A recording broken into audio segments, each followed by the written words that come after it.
कल की वीडियो में आप लोगों ने देखा किस तरह हमने किचन के लिए टाइल्स ली, किस तरह हस्बैंड का इतना सारा नुकसान हो गया, टाइल्स टूट गई और फिर कटिंग करके हमने एडजस्ट की। आज की वीडियो में आप मजीद इन्फॉर्मेशन लेंगे कि किस तरह हमने अपने छोटे से किचन को रेनोवेट किया, मेकओवर किया, किस तरह हस्बैंड ने सिंक वाले एरिया में टाइल्स लगाई। अस्सलाम वालेकुम, welcome to my channel, it's me Sidra. कैसे हो जी मेरी शहजादी बहनों, सब ठीक हो ना? अल्लाह पाक आप सबको अपने हिफ्ज़-ए-ईमान में रखे, आमीन सुम्मा आमीन। थैंक यू सो मच जी, आप सबने मेरे किचन के लिए बहुत सारी दुआएं दी, थैंक यू सो मच आप सबका।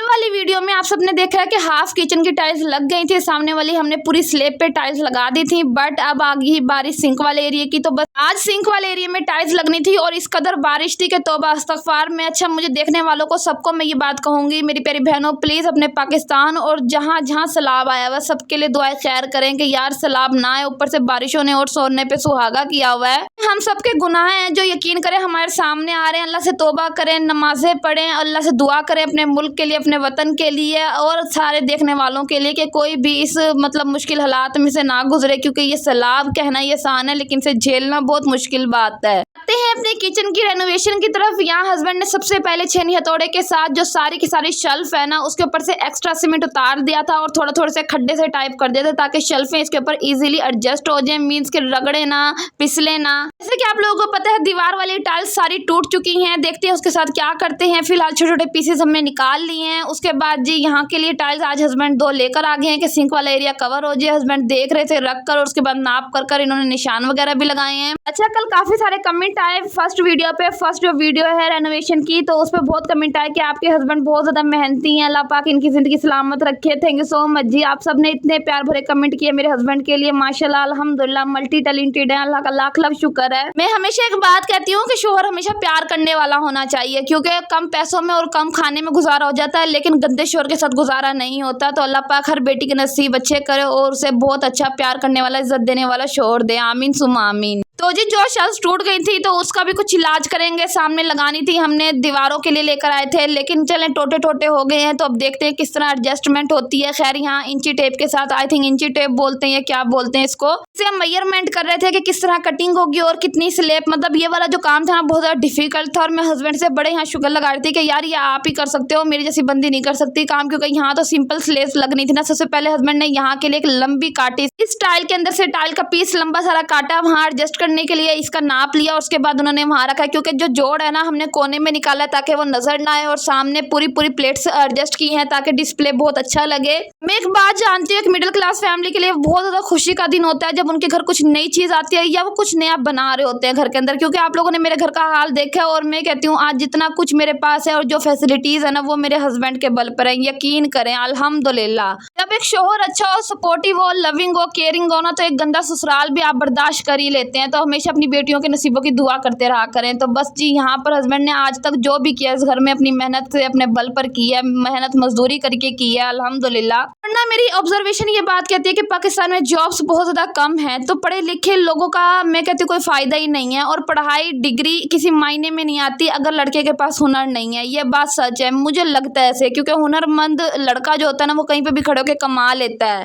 मेहनत मजदूरी कर कर कहीं पे भी काम कर कर वो इतनी अमाउंट घर में ले आता है कि घर का सर्कल चल सके। लेकिन जब एक जॉब वाला बंदा हो ना जिसके पास डिग्री हो और उसके पास हुनर ना हो, तो फिर वो नौकरी की तलाश में फिरता रहता है और नौकरियां आजकल मिल नहीं रही हैं, आपको पता ही है। अच्छा, यहाँ हस्बैंड ने नाप कर लिया था, रात देख ले, मीन्स के यहाँ रात नहीं थी लेकिन रात हो गई थी, बादल इतने थे बेहिसाब थे, खतरनाक किस्म की बारिश आई है। बस हस्बैंड ना यहाँ पर जैसी बारिश रुकी ना, मेरे हस्बैंड ने बोला कि मैं कटिंग का काम स्टार्ट कर लेता हूँ इससे पहले कि बारिश स्टार्ट हो जाए। अगर बारिश आ गई तो यकीन करें दीवारों में सेम हुई थी, करंट आने का खतरा होता है। तो हस्बैंड ने कहा चलें बारिश अभी रुकी है तो चलें कटिंग कर लेते हैं। अच्छा, हस्बैंड ना यहाँ बड़े ग्राइंडर से कर रहे थे, अदरवाइज इसके अलग ही कोई ग्राइंडर होते हैं छोटे छोटे से।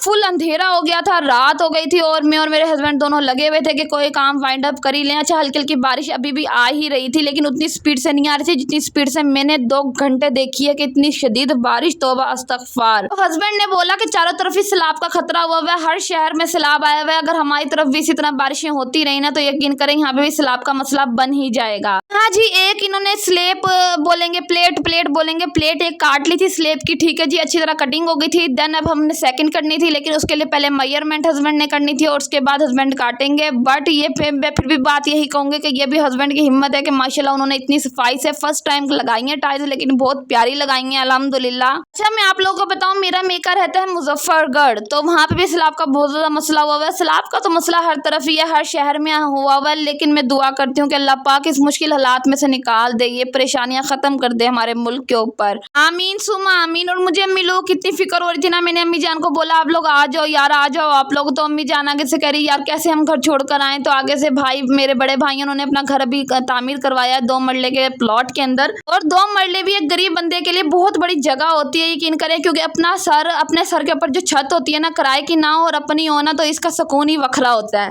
बस यही वजह है कि भाई लोग अभी आ नहीं रहे, उनका दिल ही नहीं कर रहा घर छोड़ के आने का। इतनी मेहनत से उन्होंने 1-1 रुपया जमा करके इतनी मोहब्बत के साथ अपनी बिल्डिंग खड़ी की है, बेशक वो 2 मरले ही क्यों ना है, लेकिन यार छत तो उनकी अपनी है ना, तो बस इसलिए वो आ नहीं रहे। और मैं बहुत ज्यादा वरीड हूँ उनके लिए। खैर, मुझे बहुत ज्यादा उम्मीद है कि मेरी सारी बहनें, मुझे देखने वाली जितनी भी बहनें हैं ना, वो मेरे लिए लाजमी दुआ करेंगी। अच्छा, अब कोई ये मत कहिएगा मेरी प्यारी बहन के आपके हस्बैंड का टम्मी फेट कितना है। यार टम्मी फेट नहीं, ये ना दरअसल ना बिजली का भी काम करते हैं, लेंटर वगैरह भी डालना, हर काम इन्हें आता है माशाल्लाह से। अच्छा, तकरीबन 7 या 8 साल पहले ना ये अपने ग्रुप के साथ ना छतों पे पाइप डाल रहे थे, तारे वगैरह डाल रहे थे, तो ये वहां से गिर गए थे। और जिसकी वजह से ना ये हुआ था कि ना इनकी रीढ़ की हड्डी का प्रॉब्लम बन गया था, बैकबोन का, और दैट्स वाई ये सीधे होके खड़े नहीं हो सकते, थोड़ा सा ना टेढ़े होके खड़े होते हैं, पेट थोड़ा सा बाहर की तरफ निकाल लेते हैं ताकि ना दर्द ना हो, तकलीफ इन्हें बहुत होती है कमर में। तो जब कभी मुझे इनको सीधा करना हो ना, तो मैंने सीधा कर देती हूँ एकदम हाथ से, तो भाई ये कहते हैं मेरे बहुत शदीद दर्द हुआ बेगम। तो खैर, यहाँ पर जी इन्होंने शेल्फ की पैमाइश भी कर ली थी, उसके बाद ये सीमेंट थोड़ा सा बच गया था जो इसके नीचे लगाया है। हस्बैंड आ जाएंगे तो मजीद काम जो हम करेंगे आगे, तो उसके लिए बोरी अलग से लेकर आएंगे। और ये थैला जो है ना, इसके अंदर सीमेंट और रेत वगैरह मिक्स है, तो भाई ये इजीली पकड़ कर लेता है, इसको अलग से मिक्स नहीं करना पड़ता। और ये थैला तकरीबन 350 रुपये का हस्बैंड लेकर आए हैं, आज फिर लेकर आएंगे, क्योंकि दीवारों पे जो प्लेट्स टूट गई हैं उसके अंदर से काटी हैं, वो दीवारों पे लगेंगी। मैं हमेशा एक बात बोलती हूँ कि घर कच्चा हो या पक्का हो, ठीक है, इससे फर्क नहीं पड़ता। अगर उस घर में आपको सुकून मिल रहा है और सुकून देने वाला आपका शौहर है जो आपके साथ लड़ाई झगड़े तानेबाजी और इस तरह के मामलात नहीं करता, गाली गलौज, तो इट्स मीन के वो आपके लिए बहुत बेहतरीन जगह है, वो घर आपके लिए जन्नत है। आप यकीन करें, हर बुरे वक्त के बाद अच्छा वक्त लाजमी आता है, ठीक है, और ना अच्छे वक्त के लिए उम्मीद रखें, अल्लाह से दुआ करें, अल्लाह ताला वक्त बदलता है, इट्स रियलिटी। और मुझे उम्मीद है कि एक दिन मजीद मेरा घर जो है तब्दील हो जाएगा, मैं और मेरे हस्बैंड मिलकर इस घर को हम दोनों मिलकर बेहतरीन बना लेंगे इंशाल्लाह। एक दिन ऐसा आएगा। और मैं यूट्यूब स्टार्ट करना, हर इंसान का जो होता है ना, यही होता है कि हमने इससे कुछ अर्न करना है, यही मकसद होता है। और इंशाल्लाह मुझे कभी उम्मीद है इस चीज़ से कि अल्लाह ताला कभी मेरी वीडियो जितनी वायरल होंगी ना, मैं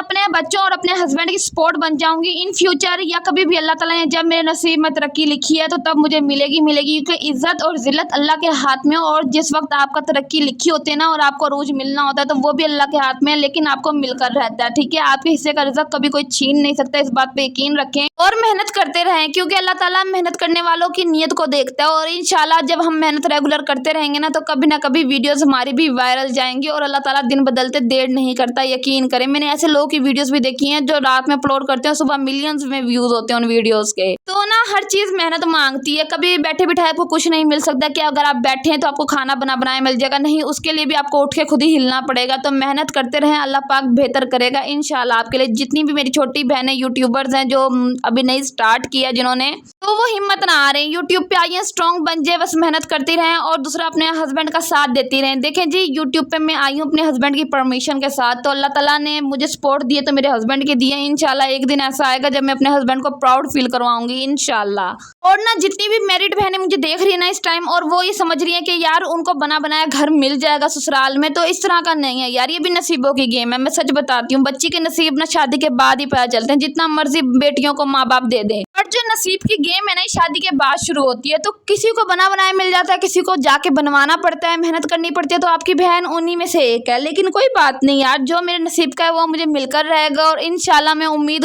रखती हूँ, ना उम्मीद कभी नहीं होती अल्लाह से, क्योंकि ना उम्मीदी एक कुफर है। तो जी उम्मीद पे दुनिया कायम है और अल्लाह पे मुझे बहुत ज्यादा भरोसा है कि अल्लाह पाक बहुत बेहतरीन दिन भी ले आएगा। मुझे आज यकीन नहीं आता कि मेरे किचन में टाइल्स लग रही हैं, सीरियसली मेरे किचन में टाइल्स लग रही हैं। मैंने इस घर को इस लेवल तक लाने में 5 साल गुजार दिया, वरना जिस हालत में मैं इस घर में आई थी ना, अब इस घर का भी हाल था। और मैं भी बहुत छोटी सी थी, पढ़ती थी, और मैं पढ़ती पढ़ाती मैं मतलब जॉब भी कर रही थी, और मेरी शादी हो गई। तो खैर मुझे नहीं पता था कि मैं इतनी जिम्मेदारी जिम्मेदारियों को उठा सकूंगी और इस घर को मैं इतना साफ कर सकूंगी। बट मैंने इस घर के लिए बहुत किया है और ये मैं ही जानती हूँ कि मैंने इस घर के लिए कितनी स्ट्रगल किया, कितना साफ किया, दिन रात की मेहनत की है। और उसके बाद मेरी टांगे दुख जाती थी, बुखार हो जाता था और मैं प्रेग्नेंट भी थी, बट फिर भी मैंने इस घर को नहीं छोड़ा गंदी हालत के अंदर। आज से ना 1.5 साल पहले मैंने इस किचन के अंदर एक पेंट हुआ था, उस पेंट को अपने हाथों से छुरी स्क्रैपर की मदद से उतारा था। चढ़ चढ़ के मेरे कंधे रह गए थे, बुरा हाल था मेरा बहुत ज्यादा। और फिर भी मैंने इस किचन को इतना साफ किया था। फिर हमने इस पे कली करी और कली करने के बाद दोबारा इतनी सेम आ गई कि दीवारों का बेड़ा गर्क हो गया। इस इलाके में इस वक्त मेरा घर है ना, तो जी वहां पर सेम बहुत ज्यादा है। तो बस लेकिन हम फिर भी करेंगे कलर, इंशाल्लाह स्लोली वीडियोस आप तक पहुंचती रहेंगी कि मैंने क्या कुछ किया किचन को रेनोवेट करने के लिए, कितना खर्चा है, सब कुछ आप लोग साथ शेयर करती रहूंगी। अच्छा ना, यहाँ पर हस्बैंड ने जो बीच में टाइल्स का अलग से पार्ट लगाया ना कटिंग करके, तो ये ना ये थोड़ा सेटिस्फाई नहीं लग रहा था हस्बैंड को। हस्बैंड ने कहा अजीब सा लग रहा है, हालांकि प्रोटीन वगैरह भी इसमें भरनी है, भी बहुत सारा काम पड़ा है इसका पेंडिंग पर। बट हस्बैंड ने ये ट्राई किया कि 2 शेल्फ्स हैं, 2 प्लेट्स हैं, तो दोनों प्लेट्स में से एक इस तरफ का हिस्सा निकल जाए सिंक के और एक उस तरफ का हिस्सा निकल जाए, इस तरह के बिल्कुल नीट एंड क्लीन लगे और सफाई आ जाए। बट मैं फिर भी कहती हूँ मेरे हस्बैंड ने फर्स्ट टाइम ये टाइल्स लगाई हैं और मेरे अकॉर्डिंग ये बेहतरीन लगाई हैं, अल्हम्दुलिल्लाह, अल्लाह पाक का लाख लाख शुक्र। अच्छा, इन्होंने औजार जो है ना अपने एक कजन से लिए हैं, वो इसी मतलब मिस्त्रियों वाला ये वाला काम करते हैं, तो उनके पास ये सारे औजार थे, तो इन्होंने ये थोड़े बहुत औजार वहाँ से लिए हैं जो इस वक्त टाइल के ऊपर ये मतलब मार रहे हैं ना हथौड़ी टाइप, तो ये इसी टाइल्स के लिए मेरे ख्याल से ये हथौड़ी है। और यार आप सबने बहुत सारी दुआएं दी मेरे बच्चों को, क्योंकि मेरे बच्चे बीमार हैं और अल्लाह का शुक्र है बड़ा बेटा माशाल्लाह ठीक हो गया। आप सबकी दुआओं से, मेरी प्यारी बहनों की दुआओं से। और छोटे बेटे का ना ये सीन हो रहा है, मुझे लाजिम बताइएगा अगर कोई मुझे इस वक्त देख रहा है कि उसे बुखार उतर रहा है, चढ़ रहा है, उतर रहा है, चढ़ रहा है।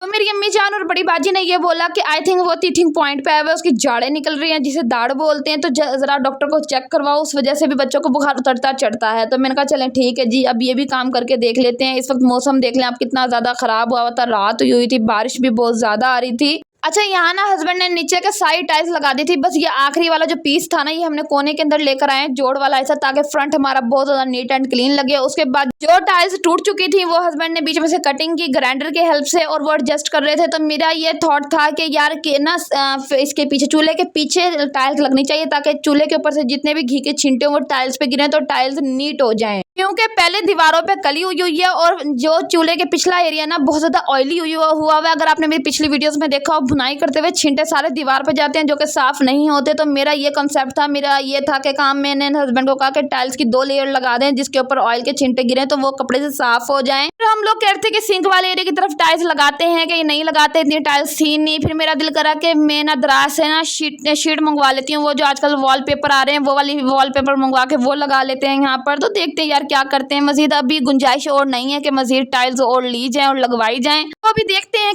क्या करते हैं। यहाँ हैंड वॉश का ऑर्गेनाइजर लगा हुआ था, वो भी हस्बैंड ने निकाल के रख दिया साइड पे। हम देख रहे थे कि टाइल्स कहाँ तक आएंगी, उस हिसाब से हम लगाएंगे। खैर हम जो भी करेंगे तो इंशाल्लाह आपको नेक्स्ट व्लॉग में, आज की वीडियो जो हम बनाएंगे, जो हस्बैंड आके ड्यूटी से काम करेंगे तो इंशाल्लाह कल वो आपको मिल जाएगा। बट मैं आप लोगों को एक बात बताऊं कि इंसान जब किसी काम में हाथ डालता है या कोई काम करने की कोशिश करता है ना, तो सबसे पहले वो अपनी जेब देखता है और अपनी एवरेज देखता है और ऊपर से सैलाब का खतरा हुआ है। और तीसरे नंबर पर मेरे हस्बैंड की जॉब का थोड़ा सा प्रॉब्लम बना हुआ है, जिसके लिए आप सबने बहुत सारी दुआएं दी। थैंक यू सो मच जी आप सबका। और सैलाब आ रहा है तो मैं हमेशा ये बात कहूंगी कि सैलाब का जो पता नहीं है यार, हालात का पता नहीं है कि कैसे हालात होने आगे, तो प्लीज थोड़ी बहुत अमाउंट बच्चों के लिए सेव रखें, ग्रोसरी का सामान एक्स्ट्रा लेकर आ जाए, घर में चीजें अवेल होनी चाहिए। ऊपर नीचे हालात हो तो बच्चों को बंदा खिला देता है पका के, तो इन सबको आपने खुद देखना है। ये मामलात जो होते हैं ना जिंदगी का हिस्सा होते हैं, मुश्किलात भी जिंदगी का हिस्सा होते हैं। मेरी ये दुआ है कि अल्लाह ताला मुश्किल का वक्त खत्म कर दे। इंडिया में भी बहुत ज्यादा सैलाब आया हुआ है, वहाँ के पंजाब में भी बहुत ज्यादा सैलाब आया हुआ है यार। ये मुश्किलात के दिन है, बहुत ज्यादा मुश्किल जिंदगी हुई है। अल्लाह पाक सब मुल्कों पर रहम करे यार। इंडिया के लिए भी लाजमी दुआ कीजिएगा, क्योंकि वो भी एक वक्त हमारे मुल्क का हिस्सा था जब ये बड़े सगीर था। तो जिस तरह हमारे मुल्क में इंसान रहते हैं उसी तरह इंडिया में भी इंसान रहते हैं, और वो जानो माल का इतना खतरा बना हुआ है। कल मैंने इतनी वीडियोस देखी है, हस्बैंड ने दिखाई हैं, तो बस दुआएं खैर करें यार। वो मुल्क भी हमारा ही मुल्क है, तो अपने मुल्क के साथ साथ दूसरों के लिए भी दुआएं खैर करें। अल्लाह पाक बेहतर वक्त ले आएगा इंशाल्लाह। हाँ, थोड़ा सा सीमेंट था, हस्बैंड उसे मिक्स किया, दीवार पे 2-3 टाइल्स उससे लग गई थी। इंशाल्लाह जो बाकी डिटेल वीडियो है आगे की तो वो कल आपको मिलेगी, किस तरह हमने मजीद आगे काम किया। अपना ख्याल रखिएगा, दुआ में अपनी बहन को याद रखिएगा। मिलते हैं नेक्स्ट व्लॉग में। अल्लाह के हिफ्ज़ ईमान, अल्लाह पाक सब बहनों को अपने हिफ्ज़ ईमान में रखे, आमीन सुमा आमीन। सब बहनों को अपने घरों में खुश और आबाद रखे, आमीन सुमा आमीन।